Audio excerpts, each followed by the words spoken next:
السلام علیکم. وعلیکم السلام ورحمۃ اللہ. سر آپ سے اسٹارٹ کرتے ہیں. صاحب نفس کیا ہے سر؟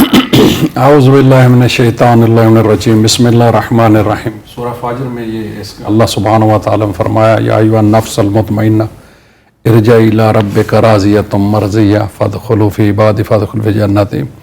نفس مطمئنہ اس نفس کو کہا جاتا ہے کہ جس کا ایمان باللہ جو ہے کامل و اکمل ہو، جیسے اللہ سبحانہ و چاہتا ہے کہ میرا بندہ ہو، اور اس منزل کو اگر انسان توحید کو جو اللہ معرفت بندے کو قرآن پالے، وہ مطمئنہ اس نفس مطمئنہ کی منزل پہ آ جاتا ہے.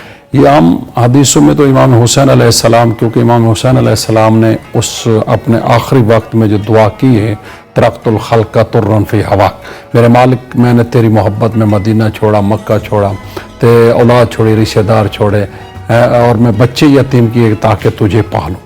اب نفس مطمئنہ منزل وہی پا سکتا ہے جس کی نظر میں کوئی دنیا کوئی شے، نہ مال، نہ کوئی مقام، نہ عہدہ، اگر صرف اللہ کی ذات ہو اور اللہ سبحانہ و تعالیٰ کو پا لینا، تو یہی نفس مطمئنہ کی منزل ہے.